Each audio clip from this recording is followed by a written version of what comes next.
रामकृष्ण हरी विठ्ठल केशवा, रामकृष्ण हरी विठ्ठल केशवा, रामकृष्ण हरी विठ्ठल केशवा, रामकृष्ण हरी विठ्ठल केशवा, रामकृष्ण हरी विठ्ठल केशवा, रामकृष्ण हरी विठ्ठल केशवा, रामकृष्ण हरी विठ्ठल केशवा, रामकृष्ण हरी विठ्ठल केशवा, पुंडलिक वरदाहरी विठ्ठल, श्री ज्ञानदेव तुकाराम पंढरीनाथ भगवान की जय, माऊली ज्ञानेश्वर महाराज की जय, श्रीमंत श्री जगद्गुरु तुकाराम महाराज की जय. आज आपण दुसऱ्या अध्यायामधलं पहिला अध्याय तर आपलं पूर्ण झालेलं आहे. आता दुसऱ्या अध्यायामध्ये संजय, अर्जुन, भगवंत यांचं अर्जुन आणि भगवंताचं जे संभाषण आहे ते आपण पहिले 5 श्लोक जाण्याचा प्रयत्न करू की त्यात अर्जुन काय म्हणायचा प्रयत्न करतायत. ठीक आहे. दुसरा अध्याय जसं की ओम श्री परमात्मने नमः याचा अर्थ मी पहिल्या अध्यायामध्ये सांगितलेला आहे, म्हणून परत तेच अर्थ सांगून वेळ वाया घालवत नाही. पुढे म्हणतात अथ द्वितीयोध्याय, अथचे अर्थही सुद्धा मी आधी पहिल्या अध्यायामध्ये सांगितलेला आहे. द्वितीय अध्याय म्हणजे दुसरा अध्याय. मग दुसऱ्या अध्यायामध्ये संजय वाच. आता संजय कोण आहे, धृतराष्ट्र कोण आहे, ठीक आहे, या सर्व गोष्टी, या सर्वांचं विश्लेषण मी पहिल्या अध्यायामध्ये सांगितलं गेलेलं आहे. तर यावर सांगण्यामध्ये वेळ घालण्याऐवजी जे मुख्य महत्त्वाच्या ज्या गोष्टी आहेत ते आपल्याला जाणून घेणं महत्त्वाचं आहे कमी वेळामध्ये. तर संजय उवाच, संजय बोलले. ते संजय काय बोलले. तम तथा कृपयाविष्ट मश्रु पूर्णाकुलेक्षणम विषिदन्तमिदं वाक्यम उवाच मधुसूदनः.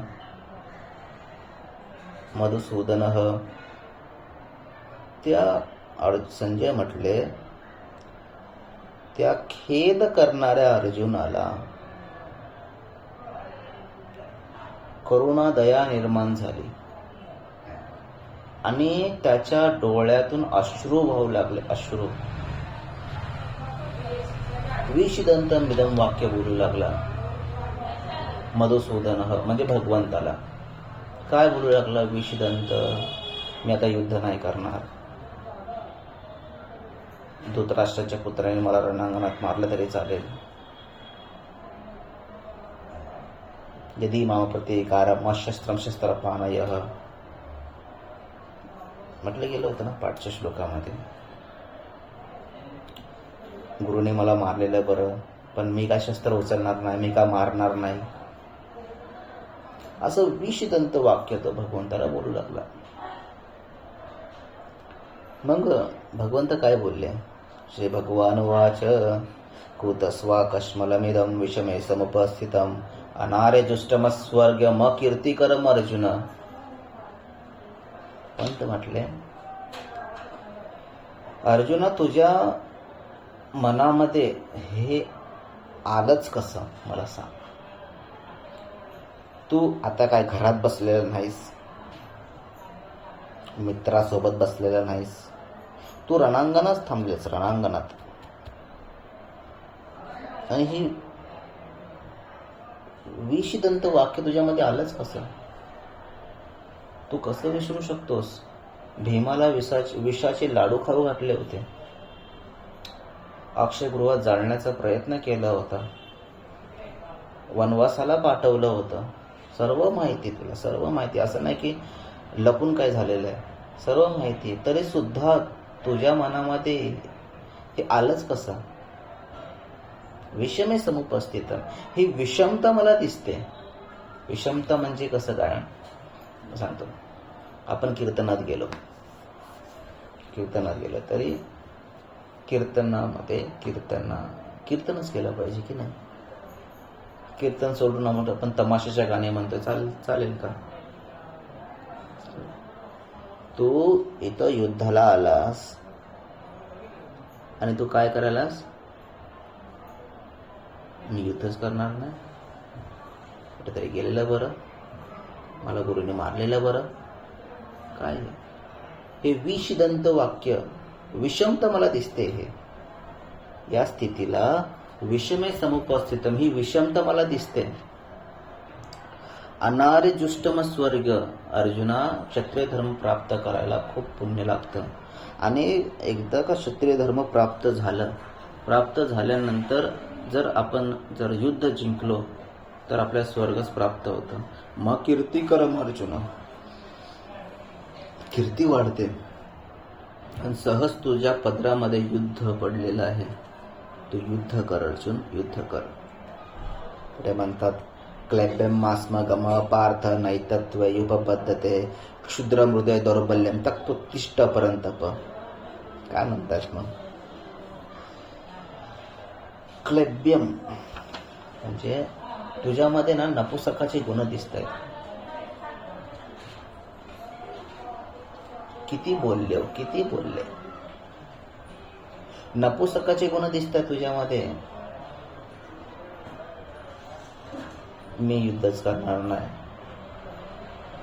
त्यांनी मला मारलेलं बरं. हे मास्मगमः या नपुसकाच्या गुणाला तुझ्यातून काढून टाक. पार्थ नैतत्व उपपद्धते, तू पराक्रमी आहेस, शूरवीर आहेस तू.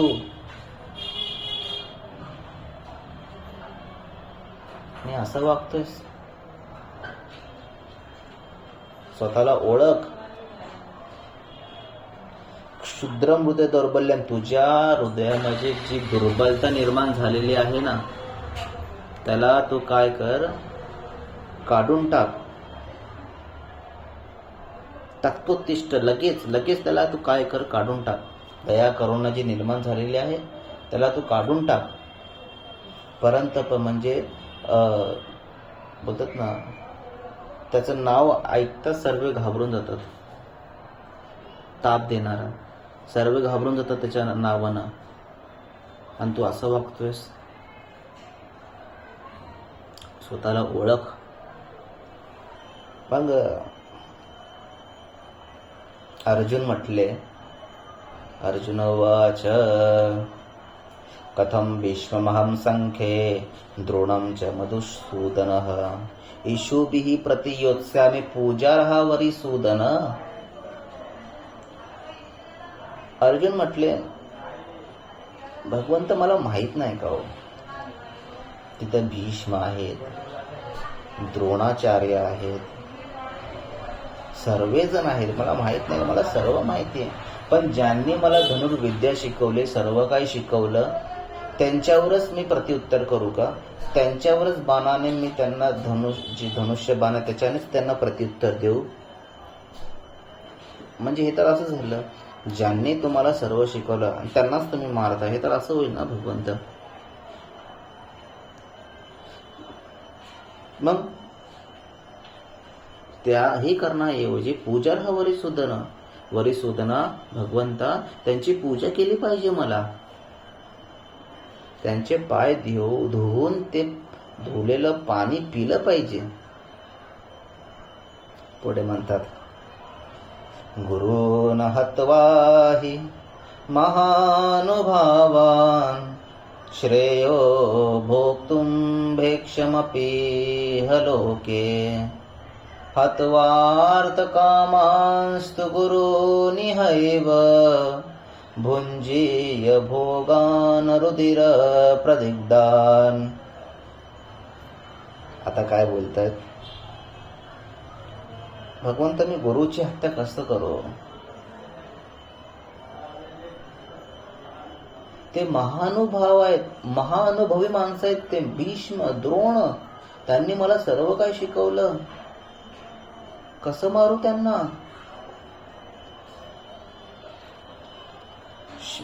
मला तर असं वाटतंय, माझं श्रेयकारक असंच आहे,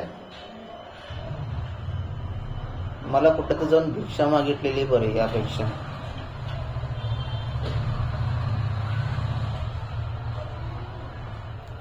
हत्वार्थ कामांस्तु गुरुनी है वा. गुरूंची हत्या करायची, त्यांना रक्तामध्ये रंजित करायचं आणि राज्याचं भोग भोगायचे, कितपत बरोबर आहे? अशा प्रकारे या दुसऱ्या अध्यायाच्या 5 श्लोकामध्ये अशा प्रकारे अर्जुन भगवंताला बोलत होते. रामकृष्ण हरी.